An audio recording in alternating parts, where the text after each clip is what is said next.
계속해서 주보 참고하실 때 여러분 앞에 교회에서 전하겠습니다. 우리 교회를 방문하신 모든 분들 주님 이름으로 환영합니다. 등록 원하시는 분 말씀하시면 저희가 친절하게 도와드리도록 하겠습니다. 다음 주는 대림절 첫 번째 주일로 성찬식을 겸해서 하게 됩니다. 대림절이 무엇인가 하는 주보 옆면에 보면 설명이 되어 있는데 우리 기도하는 마음으로 준비하시고 다음 주 오시면 되겠습니다. 이번 주는 소그룹 오이코스 모임 주간입니다. 적극적으로 함께 참석해 주시고 함께 교제하시면서 또 은혜를 풍성히 나눌 수 있으면 합니다.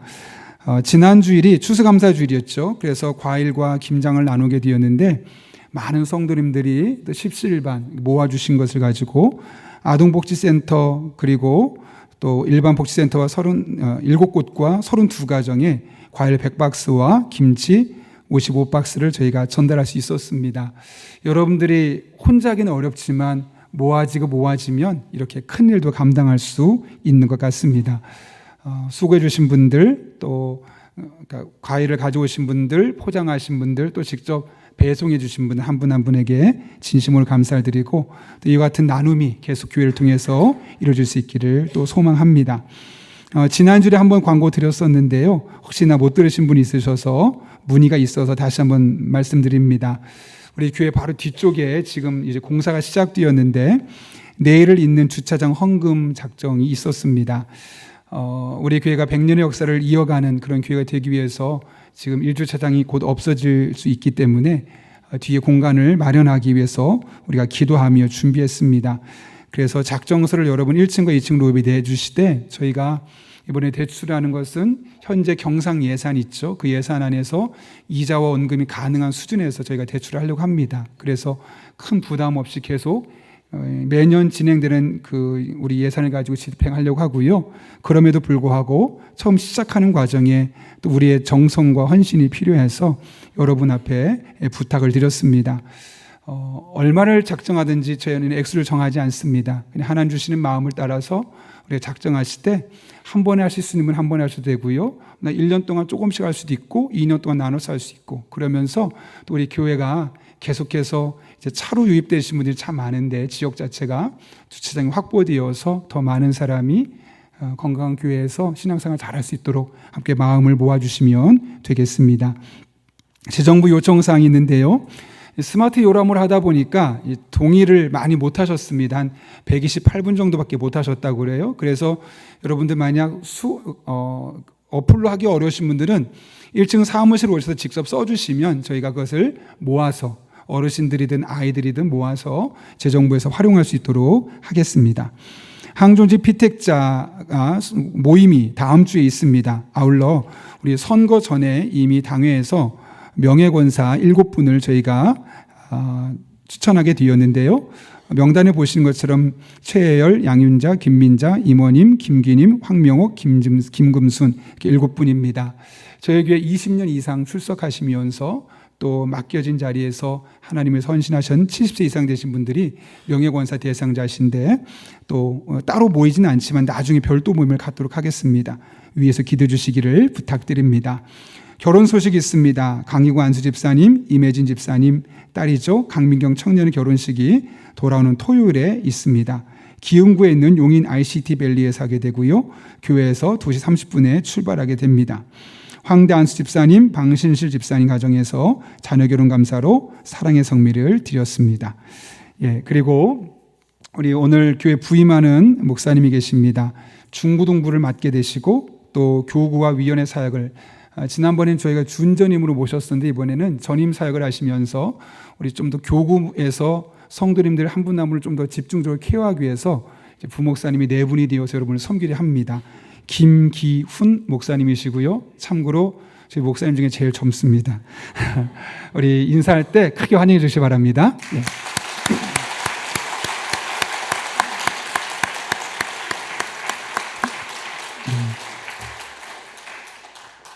아마 보다 자세한 내용들은 이제 교구가 편성되면서 여러분에게 알려드리도록 하겠습니다. 여러분 더 자세한 내용들은 주보를 꼭 참고해 주시고요. 오늘 하나님께서 우리에게 주신 말씀 나누겠습니다. 느헤미야 4장 1절부터 6절까지 말씀 구약성경 731쪽에 있습니다. 하나님의 말씀을 제가 봉독하겠습니다.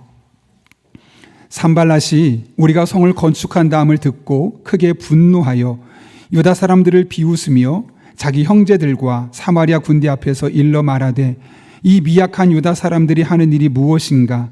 스스로 견고하게 하려는가? 제사를 드리려는가? 하루의 일을 마치려는가? 불탄 돌을 흙무더기에서 다시 일으키려는가 하고 암몬 사람 도비아는 곁에 있다가 이르되 그들이 건축하는 돌 성벽은 여호가 올라가도 곧 무너지리라 하더라. 우리 하나님이여 들으시옵소서. 우리가 업신여김을 당하나이다. 원하건대 그들이 욕하는 것을 자기들의 머리에 돌리사 노략거리가 되어 이방에 사로잡히게 하시고 주 앞에서 그들의 악을 덮어주지 마시며 그들의 죄를 도말하지 마옵소서. 그들이 건축하는 자 앞에서 주를 노하시게 하였음이니이다 하고 이에 우리가 성을 건축하여 전부가 연결되고 높이가 절반에 이르렀으니 이는 백성이 마음 들여 일을 하였음이니라. 아멘. 이것은 하나님의 말씀입니다. 우리 함께 기도하고 말씀 나누겠습니다. 거룩하신 아버지 하나님, 오늘도 우리를 주님 전에 불러주셔서 한 사람의 예배자로 서게 하시고 특별히 말씀을 들을 수 있는 기회와 들을 수 있는 기호를 주심에 진심으로 감사를 드립니다.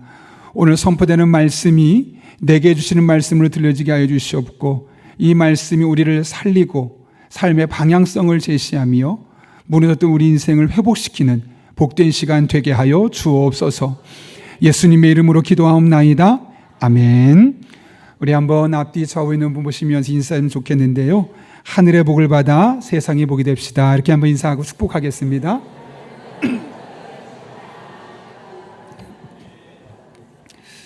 여러분의 기도와 관심 덕분에 제가 지난 3주 동안 감기가 좀 많이 심해서 힘들었었는데 이제 거의 99.9% 나은 것 같습니다. 진심으로 감사를 드리고 아직 성도들 중에 많이 아프셔서 못 나온 분도 계시고 또 김장 때문에 이동 중에 분도 계실 텐데 우리 성도님들 건강을 위해서 기도할 때마다 함께 기도해 주시기를 또 부탁드립니다. 반대의 놀라운 힘이라는 좀 흥미로운 제목의 책이 하나 있습니다. 이 책의 저자인 네메스는 무슨 말을 하냐면 우리 사람들은 보통 다수결, 많은 사람이 선택한 것이 옳다고 인정하는 경향이 있습니다.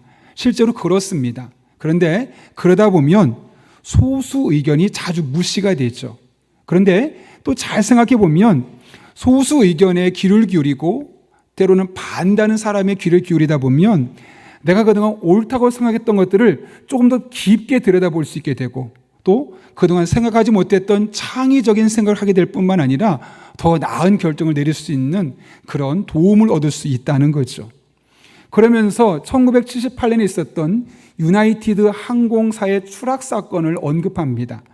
당시 유나이티드 항공 173편이 포틀랜드 공항에 착륙을 하다가 이제 랜딩 기어라고 그러죠. 바퀴가 열리지 않는 겁니다.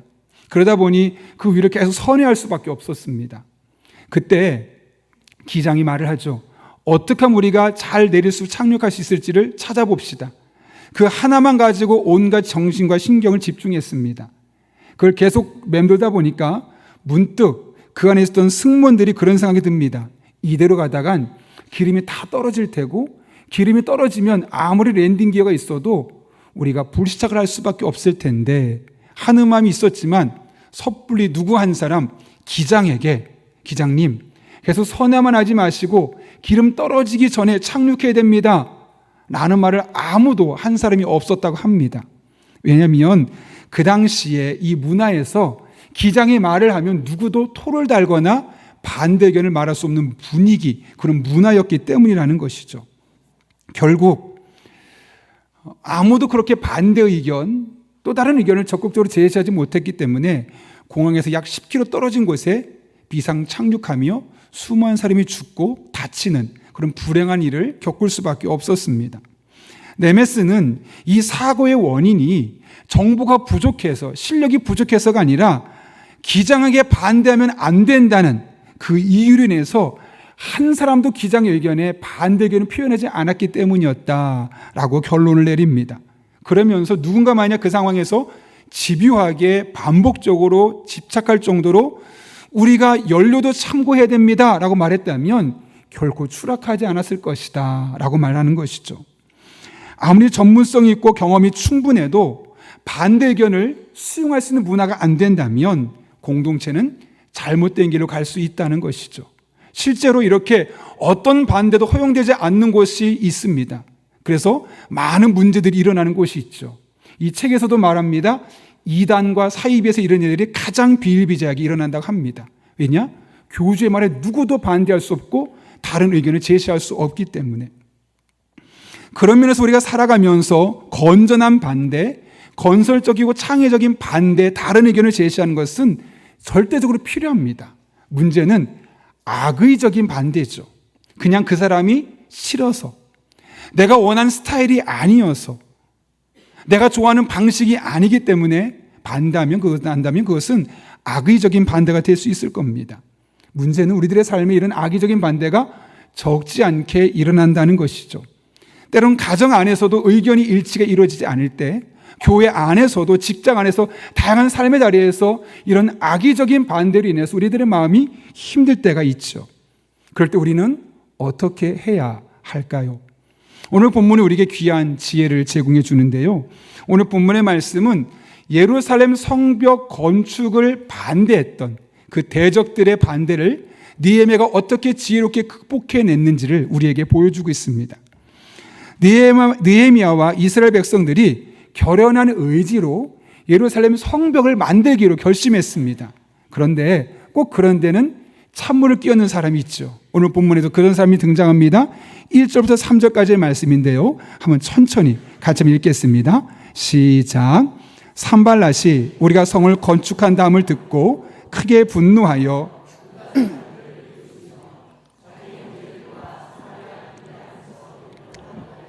이 미약한 유다 사람들이 하는 일이 무엇인가? 스스로 견고하게 하려는가? 제사를 드리려는가? 하루의 일을 마치려는가? 불탄 돌을 흙무더기에서 다시 일으키려는가 하고 암몬 사람 도비아는 곁에 있다가 이르되 그들이 건축하는 돌 성벽은 여호가 올라가도 곧 무너지리라 하더라. 아멘. 여기 보면 두 사람이 나오죠. 산발랏입니다. 먼저 나오는 사람은, 산발랏은 당시 사마리아 성의 총독이었습니다. 그러니까 사마리아 성과 맞닿아 있는 예루살렘의 큰 성을 쌓게 되면 그들 때문에 우리의 국력이 약화될 수 있고 위협이 될 수 있다는 생각에 크게 분노하며 그들을 조롱하고 그 건축 의지를 꺾으려 합니다. 오늘 본문을 보면 5가지 말로 이루어져 있는데 첫 번째 1절을 보면 이 미약한 사람들이 하라는 일이 무엇인가? 너희 능력도 없잖아. 너희 힘으로 할 수 없잖아. 해봤자 소용없어. 조롱하고 비웃는 겁니다. 두 번째로는 스스로 견고하게 하려는가? 너희가 성벽만 쌓는다고 강해질 수 있을 것 같아? 그렇지 않아. 라고 말하면서 그들을 무시하는 그런 발언이죠. 세 번째로는 제사를 드리려는가? 너희가 그 열심히 쌓는다 거기서 제사까지 드릴 수 있을 것 같아? 예배 드릴 수 있을 것 같아? 예배 드린다고 너희가 이걸 성공적으로 이것을 완수할 수 있을 것 같아? 어림도 없어. 그런 이야기입니다. 하루의 일을 마치려는가? 이거 100년 동안 멈춰있던 건데 어떻게 하루 만에 이걸 할 수 있어? 말도 안 되는 근거도 없는 이야기를 갖다 놓고 그들을 비난하는 것이죠. 마지막 5번째는 불탄 돌을 흙무더기에서 다시 일으키려는가? 여러분, 불탄 돌은 금방 깨집니다. 그러니까 그거 쓸데없는 짓이야. 해봐도 소용없어. 이렇게 5가지 말로 산발랏이 느헤미야와 이스라엘 백성들의 마음을 흔들고 있죠. 그런데 끼리끼리 논다고 3절을 보면 도비아가 등장해서 맞장구를 칩니다. 뭐라고 말하냐면 그들이 건축하는 성벽은 여호가 올라가도 금방 무너질 것이다. 아무리 열심히 쌓아도 돈을 많이 들여도 그거 부실공사야. 해봤자 소용없어. 애써 그들이 하는 모든 노력을 깎아내리고 있어서 그들의 의욕을 꺾는 거죠. 이렇게 산발랏과 도비아는 험한 말들로 한마음이 되어서 예루살렘 성벽을 건설하려 하는 느헤미야와 이스라엘 백성들의 의욕을 꺾었습니다. 그런데 이거 바로 이 세상 사람들이 우리를 바라보는 눈입니다. 여러분, 이 세상 사람들은 우리에게 그렇게 호의적이지 않습니다. 우리가 하나님 일을 열심히 한다고 박수 쳐주지 않습니다. 비웃습니다. 조롱합니다. 쓸데없는 데 시간 쓴다고 이야기합니다. 이렇게 주일에 와서 예배 드리면 그 귀한 시간을 왜 거기에 쓰냐고 시간 낭비라고 하죠. 우리의 헌금 생활을 보면서 그거는 돈 낭비야 라고 말하고요. 우리의 헌신을 보면서 효율성이 떨어지는 곳에 투자하는 거야 라고 말하면서 우리가 하는 모든 노력과 수고를 깎아내리고 있습니다. 혹시 교회 안에서 박수 받을 만큼 좋은 일을 하면 그건 당연한 거지 라고 말하면서 애써 우리를 힘겹게 마음을 뒤흔드는 것이죠. 그렇게 시비거리를 찾아서 우리의 마음을 무너뜨립니다. 그리고 그 목적은 너무나 분명하죠. 우리의 마음을 무너뜨리고 흔들어서 내가 마땅히 감당해야 그 하나님의 일을 감당하지 못하게 해서 결국 하나님의 일이 멈추도록 방해하는 것. 그것이 이런 말들, 이 세상이 우리에게 하는 말들의 목적입니다. 다양한 방식으로 이 세상이 우리를 방해하는데 그 중에 하나가 바로 오늘 말이죠. 오늘 산발락과 도비아가 느헤미야와 이스라엘 백성들의 마음을 무너뜨린 것이 무엇이었습니까? 폭력을 쓰지 않았습니다. 전쟁을 치르지 않았습니다. 말로 그들을 사기를 꺾어버렸습니다. 사단이 아담과 하와를 범죄하게 했던 것도 마찬가지죠. 말로 그들을 속였습니다. 예수님 성령으로 충만해서 내가 지금부터 사명을 감당해야지라고 딱 하셨을 때 가장 먼저 찾아와 그분을 막아서가 했고 하나님 일을 못하게 했던 존재가 누굽니까? 사단입니다. 그것도 말로 예수님을 농락하려 했습니다. 다양한 부정적인 언어로 마음을 흔들어서 내가 마땅히 감당해야 할, 또 누군가 마땅히 감당해야 할 그 일들을 도무지 감당하지 못하게 해서 하나님의 뜻이 이 땅에 이루어지지 못하도록 하는 것, 그것이 사단의 계획이고 사단은 그런 사람들을 통해서 이런 일들을 매일매일 진행해 나가고 있는 것이죠. 그럼 우리가 이 같은 사단의 계획을 안다면 우리는 말을 조심해서 해야 합니다. 무심코 던진 돌에 개구리에 맞아 죽는다는 이야기 있던 것처럼 나는 그냥 무심코 했습니다. 악의가 하나도 없습니다. 그럼에도 불구하고 누군가의 마음에 씻을 수 없는 상처를 남길 수 있습니다.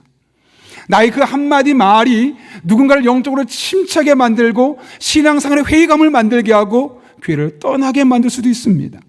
최악의 경우는 한 사람을 수렁으로 몰아넣어서 도무지 일어설 수 없을 만큼 좌절하고 낙심하고 우울한 영적인 침체에 몰아갈 수도 있습니다. 이 모든 일이 한 사람의 말로 인해 생길 수 있는 일이죠. 어제 우리 교회에서 엘림 공동체가 용인 지역의 한 서너 교회 아이들과 또 강원도 영월에 있는 아이들을 모아서 찬양 집회를 했습니다. 우리는 공간을 빌려줬죠. 그런데 그분들이 다 자비량입니다. 거기 들어가는 찬양팀에 들어가는 비용과 또 아이들이 먹는 간식 비용, 차비 모든 걸 다 거기서 제공하는 거죠. 그런데 이분들이 마음이 힘들었다고 그래요. 왜 그런가 했더니 목사님들이 다 그날 오겠다고 해서 그날 날짜를 어디로 정한 건데 갑자기 영월서는 14명이나 왔는데 용인에 있는 3개 교회, 4개 교회에서 두 분이 연락을 계속 받지도 않더래요. 그날 올 수 있다고 해놓고 나서. 그리고 시작 바로 30분 전에 카톡이 온 겁니다. 연락드렸더니 미안해요, 바빠서 하고 그 이상 이하도 아니고 그냥 끊었다는 거예요. 너무너무 마음이 아팠다고 그래요. 그 성의 없는 말 한마디에 기운이 다 빠졌다는 거죠. 사실 그동안 여기를 위해서 얼마나 많은 돈을 들였겠어요? 그 돈을 들어가는 거 하나도 아깝지 않대요. 서울에서 내려와서 하루 종일 오전에 와서 오후 저녁 때까지 그 시간 다 쓰는 게 하나도 아깝지 않대요. 그런데 그 작은 말 한마디, 미안해요, 꼭 가고 싶었는데 어려웠어요, 이것도 아니고 바빠서 못 갈 것 같아요, 딱 그 한마디 하고 끊었다니까 마음이 너무너무 낙심이 됐다는 거죠. 그러면서 말하기를 목사님 계속 할 수 있을까 모르겠다고, 애들한테 너무 미안해서 또 하자고 하기가 힘들다고 그런 이야기를 하더라고요. 저하고 잠깐 1층 저희 카페 가서 대화를 나누면서 제가 아니라고, 너무 귀한 일이라고 계속 하시라고, 저희가 계속 도와주겠다고, 얼마든지 섬기겠다고 그랬더니 그 낙심한 마음이 금세 또 좀 풀어지시더라고요. 사실 저는 여러분 계속 들었어요. 제가 말한 거는 아주 짧은 말이에요. 근데 그 짧은 말 한마디가 사람의 마음을 병들게도 하고 또 사람의 마음을 힘이 나게도 하는 거예요. 그 짧은 말 한마디가 사람의 마음을 영적으로 침체되게 만들기도 하고 그 영혼을 살리는 활력소가 되기도 하는 겁니다. 그래서 우리는 늘 말을 조심해서 해야 합니다. 말을 그냥 막 하는 게 아니라 섬세하게 생각하고 해야 되죠. 지혜왕 솔로몬이 잠언을 썼습니다. 젊은 나이에 30, 40대 그 열정을 갖고 쓴 것이 아니라 인생의 노년을 다 살아보고 나서, 특별히 솔로몬은 하나님이 지혜를 주셨죠. 그 지혜를 가지고 인생을 살아보고 나서 우리 후손들에겐 이런 말을 남겼으면 좋겠다 하는 마음으로 남긴 것이 잠언입니다. 그 잠언에 말에 대한 말씀이 참 많은데 그중에 한 3가지만 살펴보려고 합니다. 첫 번째로는 잠언 12장 25절 말씀인데요. 같이 한번 읽어볼까요? 시작. 마음에 근심 있으면 벌민이 일지만. 아멘이죠. 아멘입니다. 두 번째 16장 24절입니다. 선한 말은 꿀송이 같아서 마음을 즐겁게 하여 주고 쑤시는 뼈를 낫게 하여 준다. 말 한마디 힘이 그렇게 크다는 겁니다. 그래서 잠언 25장 11절에서 이렇게 결론적으로 말합니다. 같이 읽습니다. 경우에 합당한 말은 아로 새긴 은쟁반의 금사관이라. 그러니까 말을 많이 하는 것, 잘하는 것이 중요한 것이 아니라 경우에 합당하게 그때 말하게 되면 그 말이 마음이 낙심하고 좌절한 사람의 마음에 큰 기쁨을 줄 수 있고, 마음의 낙심을 넘어서 몸이 병든 사람에게도 그 병을 회복시키는데 좋은 활력소 역할도 감당할 수 있다는, 그러니 우리가 말을 얼마나 조심스럽게 잘해야 될 필요가 있겠습니까? 사도 바울은 한 걸음 더 나아가서 에베소서 4장 29절에서 이렇게 이야기하죠. 남을 해치는 말은 입 밖에도 내지 마십시오. 오히려 기회 있는 대로 남에게 이로운 말을 하여 도움을 주고 듣는 사람에게 기쁨을 주도록 하십시오. 여러분, 남에게 해를 끼치는 말은 입 밖에도 내지 말라는 얘기가 뭐냐면 생각할 수는 있다는 거예요. 누구나 그런 생각은 합니다. 머릿속에는 있죠. 그런데 그것을 굳이 입 밖으로 내지 말라는 거예요. 생각의 단계에서 끊어버리라는 거죠. 이 말을 할까 말까 생각될 때 끊어버리고 그냥 생각에서 묻어버리는 겁니다. 그리고 우리가 할 말은 뭐냐면 남에게 이로운 말, 유익한 말, 행복하게 하는 말, 즐겁게 하는 말, 은혜되는 말만 골라서 할 것이 우리에게 필요하다는 겁니다. 이것이 저와 여러분의 일상의 언어가 될 수 있기를 바랍니다.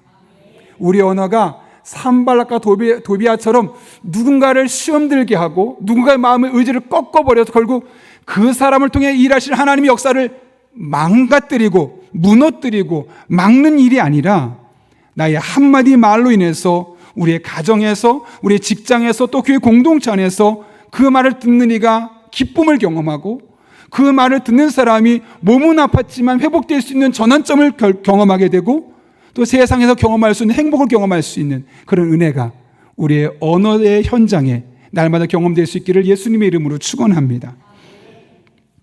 우리를 반대하고 말로 낙심케 하는 세상에서 우리는 어떻게 살아야 할까요? 산발락과 도비아의 이런 연속되는 언어 공격에 느헤미야가 어떻게 대응합니까? 오늘 본문 4절 말씀인데요. 같이 한번 읽겠습니다. 시작. 우리 하나님이여 들으시옵소서. 아멘. 그 연속된 언어 공격에 느헤미야의 반응은 뭐였죠? 야, 너 나한테 그런 말 할 수 있어? 네가 나를 그렇게 말을 상처 줬으면 나도 너를 말을 상처 줄 거야. 싸웠습니까? 아닙니다. 말다툼 하지 않았습니다. 다 싸우지 않았습니다. 오히려 싸울 그 시간에 하나님 앞에 나아가서 그 문제를 놓고 기도했다는 것이죠. 사실 우리는 말이기 때문에 말로 그 문제 해결할 때가 참 많습니다. 받은 대로 갚아주고 싶죠. 그런데 느헤미야는 말로 그 문제 해결하지 않고 오히려 기도로 그 문제를 해결하고 있다는 것이죠. 성경을 보면 느헤미야는 기도의 사람이었습니다. 1장을 보면 일을 시작할 때마다 기도했습니다. 어려움이 생기면 즉각적으로 기도했고 심각한 문제가 있을 때는 금식까지 하면서 기도했습니다. 느헤미야는 기도의 능력을 알았던 사람일 뿐만 아니라 그 기도 능력을 쓸 줄 알았던 사람입니다. 많은 사람이 기도 능력을 압니다. 기도하면 어떤 힘이 있을지 압니다. 그런데 그 기도를 쓰지 않아서 그 기도 능력을 경험할 수 없는 것이죠. 그런데 오늘 느헤미야의 기도를 보면 두 가지 특징이 있어요. 첫 번째 뭐냐면 우리를 강조한다는 거죠. 자, 어떻게 기도했는가 이렇게 말하죠. 우리 하나님이여 우리가 업신여김을 당하나이다 라고 합니다. 왜 우리라는 표현을 썼을까요? 학자들이 여러 가지 의견들이 있지만 또 그 중에 한 학자 또 많은 이들의 지지를 받는 의견 중에 하나는 이분에서 이렇게 이야기합니다. 우리라는 말이 강조된 것으로 보아 느헤미야는 공사는 유대인들 전부를 모아놓고 아니면 적어도 지도자 그룹을 한데 모아놓고 합심하여 기도를 드린 것 같다. 저는 매우 일리가 있다고 생각합니다. 느헤미야는 그 문제를 해결하는 과정에 혼자 외롭게 기도하지 않았다는 거죠. 오히려 사람들을 모아서 함께 비전을 공유하고 이 문제를 함께 해결하기 위해서 기도했던 합심 기도의 사람이었다는 겁니다. 많은 분들이 기도를 지극히 개인적인 영역의 일로 생각합니다. 물론 그런 부분을 부인할 수 없습니다. 그러나 기도는 매우 공동체 중심적인 영적인 활동입니다. 그래서 성경을 보게 되면 많은 기도가 공동체를 위한 기도가 많았고 공동체가 함께하는 기도가 많으며 심지어 예수님은 주기도문을 제자들에게 가르쳐주면서 우리라는 말을 무려 6번이나 사용하십니다. 그리고 한 걸음 더 나가서 마태복음 18장 19절 20절에서는 이렇게 이야기하시죠. 너희 가운데 두 사람이 이 세상에서 마음을 같이하여 무엇을 구하면 하늘에 계신 내 아버지께서 이루어 주실 것이다. 두세 사람이 나의 이름으로 모인 곳에는 나도 그들 가운데 있을 것이다. 이것이 하나님께서 우리에게, 예수님께서 우리에게 주신 기도의 교훈입니다. 여러분, 예상하지 못했던 어려움 때문에 힘든 일이 있으시죠? 여러분의 힘으로 감당할 수 없어서 답답한 현실이 있으시죠? 때로는 누군가 말로 공격하는데 그걸 어떻게 해결할 수 없어서 우왕좌왕하실 때가 있죠. 그럴 때 기도하십시오. 그러나 혼자 기도하지 마시고 공동체 안에서 기도 제목을 나누고 함께 기도해 보십시오. 하나님 그 기도를 들으시고 여러분의 기도에 반응하여 주실 것입니다. 오늘 본문을 통해 보는 느헤미야의 두 번째 기도의 특징은 사실 우리에게 좀 뭔가 어색합니다. 여러분 4절 말씀 같이 한번 읽어보겠습니다. 읽습니다. 시작. 우리의 하나님 들어주십시오.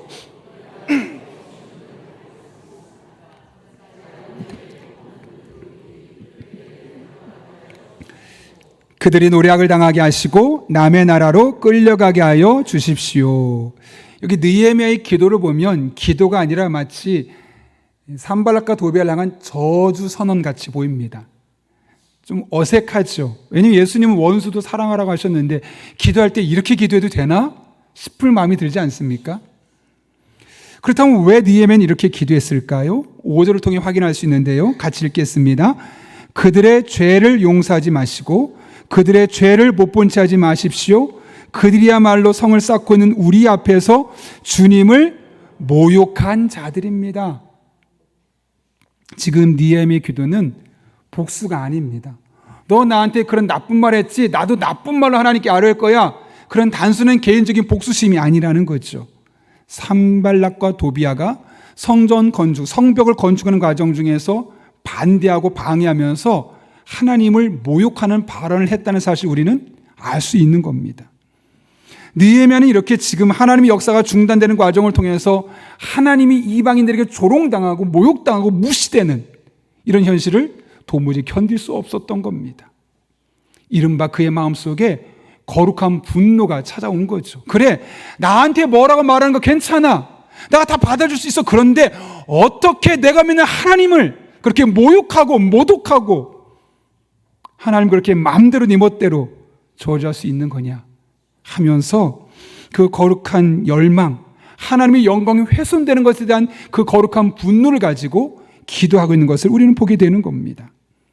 지금 느헤미야에게 중요한 것은 내가 무엇을 성취했는가, 내가 무엇을 이루었는가, 내가 원하는 것이 지금 얼마나 이루어지고 있는가가 아니었습니다.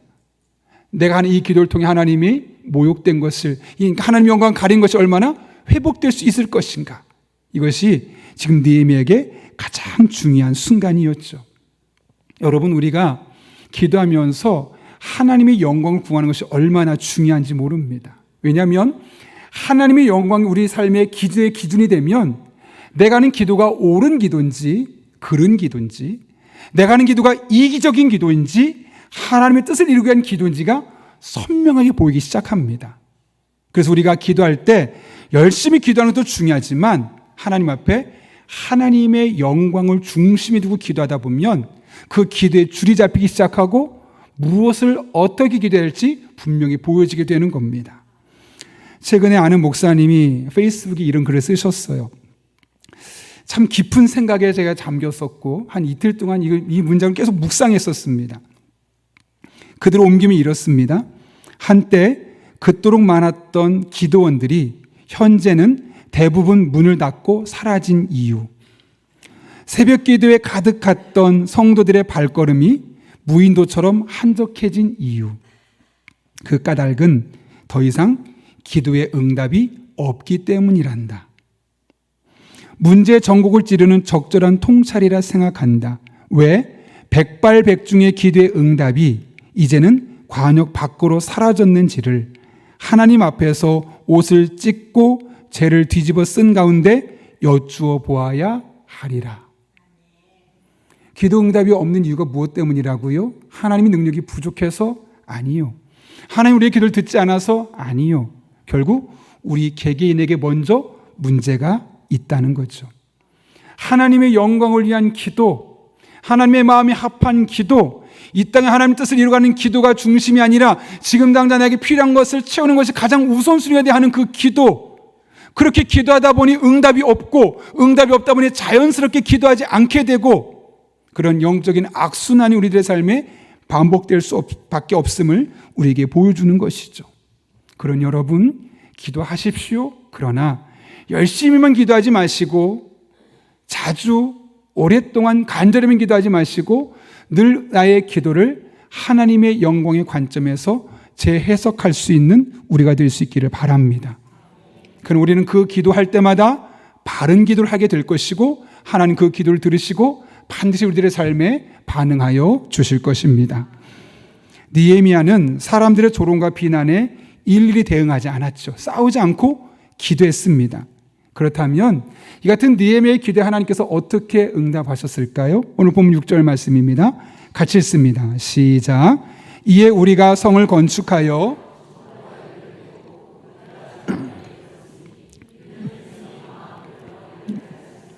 아멘. 잘 보시면 높이가 절반에 이르렀다. 여기 보게 되면 성을 건축하여 전부가 연결되고 성은 그러니까 다 연결됐다는 거죠. 동그랗게. 그리고 성 높이가 무려 절반이나 이르렀다고 이야기합니다. 느헤미야가 기도했더니 그 성벽의 절반이나 순식간에 완성되었다는 거죠. 기도가 응답된 겁니다. 그렇다면 여러분 그 기도는 어떻게 응답되었을까요? 이스라엘 백성들이 가만히 있는데 밤새 다른 사람들이 와서 다 쌓아놓고 갔을까요? 아니면 하나를 쌓았더니 2개가 쌓여졌을까요? 오늘 본문을 보게 되면 하나님께서 기적을 베풀지 않으셨습니다. 가만히 있는데 알아서 성벽을 쌓아주지 않으셨습니다. 오히려 기도한 느헤미야와 이스라엘 백성들이 마음을 들여 일했을 때 그들의 손을 통해서 하나님께서 역사하여 주셨습니다. 그래서 오늘 본문은 이에라는 말을 시작하죠. 이 6절의 기도의 응답이 4절과 5절에 있는 이 기도 때문이었다는 사실을 우리에게 말씀해주고 있는 겁니다. 여기 중요한 표현이 있습니다. 백성이 마음 들여 했다라는 표현입니다. 원문 그대로 번역하면 그리고 그 백성에게는 역사할 마음이 있었다. 마음을 강조하고 있는 겁니다.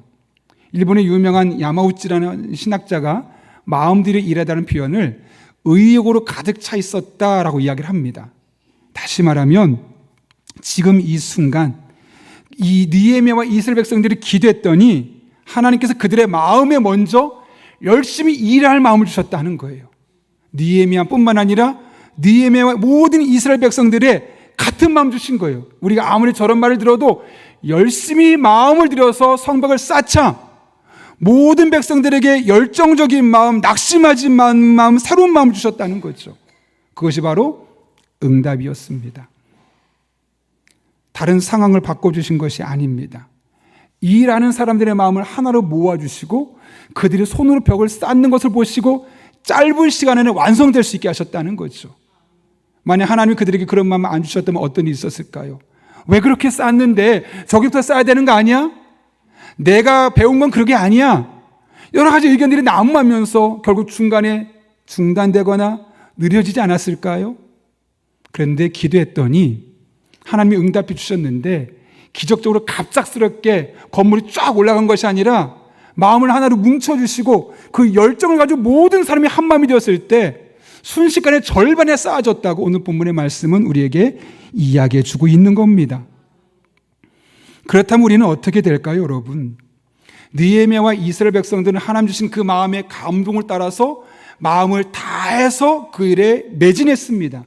그랬더니 하나님이 그들이 손에 벽돌 하나 쌓을 때마다 그 마음에 함께 주시고 손길에 함께 주셔서 아주 짧은 시간 안에 절반을 완성하게 만들어 주셨죠. 우리도 마찬가지입니다. 하나님께서 내 마음을 깊이 감동하실 때, 내 마음에 열정을 주실 때 그 열정의 경로를 따라갈 수 있기를 바랍니다. 그러면 하나님께서 그 열정의 경로를 따라서 동행하여 주셔서 우리가 손대고 노력하고 땀 흘린 그 모든 일에 짧은 시간 안에 더 큰 열매로 갚아 주실 것입니다. 어설프게 마지못해 겨우 어쩔 수 없어 하는 것이 아니라 그 주신 마음의 열정을 따라 수고하고 헌신하는 저 여러분 될 수 있기를 예수님의 이름으로 축원합니다. 제가 최근에 중앙대학교 생명과학과에 다니는 한 여자 청년의 간증을 제가 들었는데요. 어렵게 대학에 입시에 성공했습니다. 중앙대학교 생명과학 가면 아주 높습니다. 문과를 가면 거의 연대, 고대 수준이 되는 그 정도로 아주 높은 수준입니다. 그렇게 누가 봐도 그래 저 정도면 성공했지라고 될 수 있는 학생인데 마음 기쁜 곳에는 뭔가 행복이 없는 겁니다. 뭔가 사람들의 만족은 좀 채워준 것 같고 인정은 받는 것 같은데 내 마음에 이렇게 행복이 없지, 기쁨이 없지. 돌아보니까 어릴 때부터 너무 큰 압박을 받았어요. 어릴 때 너는 공부 잘하는구나, 서울대 가야지, 이렇게 말 듣다 보니까 이 사업 성취에 대한 그리고 사회적인 위치에 대해서 이 시선과 압박 때문에 늘 마음이 불안한 거예요. 누가 봐도 꽤 괜찮은 곳임에도 불구하고 만족이 없고 기쁨이 없고 평안이 없는 거죠. 그런 중에 학교에 중앙대학교 안에 기독동아리 내비게이터 선교회가 있거든요. 거기에 들어가게 된 거예요. 거기 들어가서 친구와 선배를 통해서 함께 소그룹 모임하고 함께 기도하고 말씀 묵상하고 이것이 이제 일상의 삶으로 바뀌기 시작한 거죠. 그때 매일 그렇게 하는 과정 중에 내 안에 이런 불안함의 뿌리가 성공에 대한 압박 때문이었구나. 사람들의 기대에 부응하려 했던 나의 마음 때문이었구나. 하나님께 다 맡기자 하고 그날 이후로 마음이 불안해질 때마다 기도하는 겁니다. 인생에 수많은 선택이 있죠. 그 선택이 있을 때마다 무릎 꿇고 기도하는 겁니다. 즉시 기도합니다. 언제까지 기도했을까요? 그 마음에 평안함을 주실 때까지. 그 마음에 평안함을 주실 때까지. 그리고 그 마음에 평안함을 주신 그 마음의 방향을 따라서 선택했더니 그 선택하는 것마다 마음이 평안할 뿐만 아니라 성과가 나타나기 시작했다는 거죠. 그러면서 그녀가 이렇게 이야기합니다. 하나님은 나를 특정한 어떤 직업으로 인도하신 것이 아니라 진로를 결정할 수 있는 올바른 마음을 먼저 주셨고 그 마음을 먼저 주셨고 이런 마음에서 주신 평안함에서 선택할 때 실수가 줄어들었고 학업 능률도 올라갔습니다. 라고 고백합니다. 그리고 이 모든 일의 시작은 하나님 앞에 문제가 있을 때마다 고민이 있을 때마다 그거를 기도로 올려드렸을 때 그 마음에 주시는 감동을 따라 그 경로를 따라갔더니 하나님이 순적하게 모든 일들이 이루어지게 하시더라. 저절로 된 일은 하나도 없습니다. 내가 노력한 곳에 하나님이 지혜를 보태주시고 사람을 보내주시면서 그 일들이 잘 될 수 있었다는 거죠. 여러분, 공부하는 학생에게만 이런 일들이 일어날까요? 그렇지 않죠. 하나님은 모든 상황에서 모든 사람에게 모든 방법을 통해 역사하여 주십니다. 세상은 다양한 방식으로 우리를 자극할 겁니다. 우리의 마음을 무너뜨리고 낙심하게 만들고 결국 나로 하여금 하나님의 일이 더 이상 성취되지 못하도록 막으려고 노력할 겁니다. 너무 동요하지 마십시오. 오히려 그럴 때마다 하나님 앞에 나와서 기도에 나와서 하나님의 은혜를 구하십시오. 하나님께서 여러분의 마음을 감동시켜 주실 것이고 감동을 따라 일하는 여러분의 손에 하나님이 보태주셔서 놀라운 은혜와 능력을 경험하게 될 것입니다. 물론 종종 우리들의 삶에 기적 같은 일들도 일어납니다. 그런데 더 많은 경우 우리의 마음을 움직이시고 친히 우리의 손으로 내가 발로 걸은 곳마다, 내가 땀을 흘린 곳에 하나님이 보태주셔서 더 큰 일, 더 큰 열매를 거두게 하여 주십니다. 한 목사님이 이 본문을 보고 이렇게 코멘트를 하셨습니다. 우리가 기도하지 않으면 그 아무것도 아닌 적의 조롱과 비웃음이 우리를 낙심케 하고 괜히 움츠러들게 할 것이다. 당신은 적의 비웃음 소리가 커지면 커질수록 강하게 기도하라. 그들을 하나님의 손에 맡겨버리라. 그리고 신경을 꺼라. 저도 여러분에게 권면합니다. 여러분, 우리가 기도하지 않으면 우리를 조롱하는 소리, 우리를 어렵게 하는 환경은 점점 많아질 겁니다. 흉폭해질 겁니다. 더 심하게 괴롭힐 겁니다. 그럴수록 더 강하게 기도하십시오. 그리고 주시는 마음의 방향을 따라 수고하십시오. 더 많이 헌신하시고 더 많이 수고하시고 더 많이 노력하십시오. 여러분의 손길 위에 하나님의 은혜가 임하게 될 것입니다. 여러분이 하는 일마다 하나님이 보태주셔서 짧은 시간 안에 절반을 성취하게 하신 하나님의 은혜를 경험하게 될 것입니다. 남은 한 해 여러분의 삶에 이런 은혜가 임할 수 있기를 예수님의 이름으로 축원합니다. 우리 같은 하나님의 은혜를 삼으면서 함께 믿음으로 찬양을 고백하며 나아가겠습니다. 내게 허락하신 시련을 통해 나의 믿음 더욱 강하게 자라나고 험한 산과 골짜기 지나는 동안 주께 더 가까이 나를 이끄시네. 내가 겪는 시험이 어렵고 힘겨워도 내 주님보다 크지 않네. 내 앞에 나가다 갈라지지 않으며 주가 나로 마다 위. 우리 함께 믿음으로 고백합니다.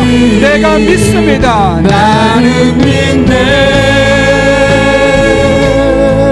주의 능력으로 내 삶 새롭게 되리.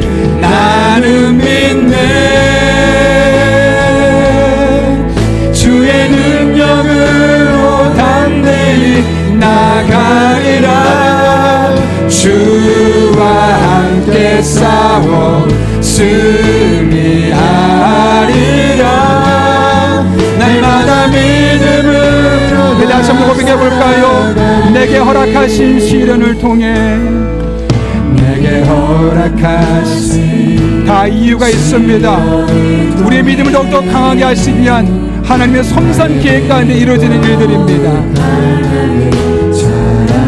믿음으로 함께 고백하겠습니다.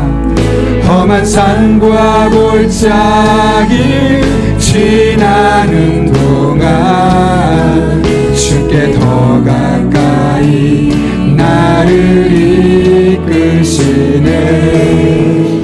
내가 겪는 시험이 어렵고 힘겨워도 내 주님보다 크지 않네.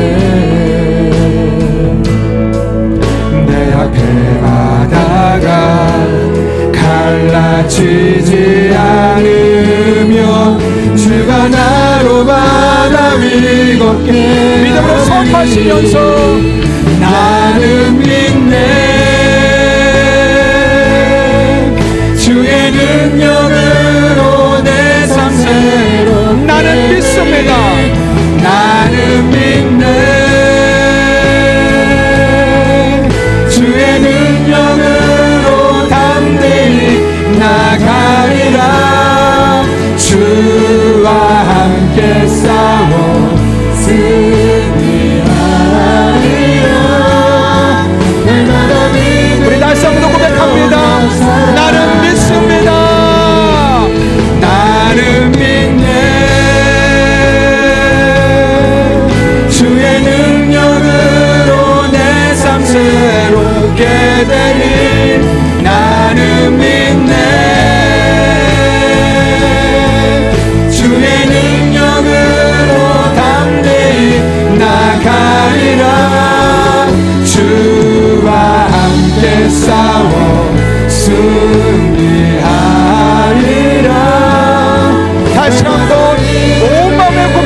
되리 나는 믿네. 주의 능력으로 담대히 나가리라. 주와 함께 싸워 승리하리라. 날마다 믿음으로 할 수 있다 하신 주, 할 수 있다 하신 주, 할 수 있다 하신 믿음만이, 믿음만이, 믿음만이 능력이라 하신 믿음만이, 믿음만이, 믿음만이, 믿음만이. 다시 한 번 더 고백합니다. 할 수 있다. 아멘. 할 수 있다 하신 주, 할 수 있다 하신 믿음만이, 믿음만이, 믿음만이, 믿음만이 능력이라 하신 믿음만이, 믿음만이, 믿음만이 능력이라 하신. 우리 이 시간 함께 기도하실 때 할 수 있다 말씀하신 하나님 앞에, 하나님 아버지 그렇습니다. 말놀이를 반대하고 공격하며 하나님의 일을 막는 사람들이 있습니다. 이런 때 그런 공격적인 말에 상처받지 않게 하시고 우리 입술은 오히려 남을 이룬 말을 하여 하나님의 나라를 세워가게 하여 주옵소서. 우리가 기도 생활에 힘쓰되 함께 모여 합심으로 기도하게 하시고 하나님의 늘 영광을 구하는 기도가 되게 하시며, 주시는 마음의 감동을 따라 수고할 때 우리가 손이 수고한 대로 땀 흘린 대로 하나님 열매 있게 도와주셔서 하나님이 함께 하심을 경험하는 복된 일상 되게 하여 주옵소서. 이런 기도 제목 가지고 하나님 도우심을 구하며 함께 기도합니다. 거룩하신 아버지 하나님, 오늘 우리를 불러주시고 하나님 앞에 기도할 수 있게 하신 내내 감사를 드립니다. 우리는 믿습니다. 하나님 능력 우리를 삶이 사라질 줄로 믿습니다. 주님의 능력으로 우리가 담대히 나갈 줄로 믿습니다. 하나님 아버지, 우리는 부족하다고 연약하다고 말합니다. 세상은 안 된다고 말합니다. 내 능력으로 불러나다고 말합니다. 이러한 때 하나님의 말씀 붙들고 나아가며 기도할 때 할 수 있다고 말씀하신 약속의 말씀 붙들고 믿음으로 나아가는 성도들 되게 도와주옵소서. 그렇게 우리들의 삶의 어려운 문제 해결되게 도와주시고, 내가 손댄 곳마다, 내가 땀 흘린 곳마다 하나님의 만져주심과 함께 하시며 말미암아 빠른 시간 안에 절반이나 완성되는 노란 은혜를 경험하게 도와주셨고, 이것이 우리의 일상이 될 수 있도록 하나님 아버지 은총을 다하여 주옵소서.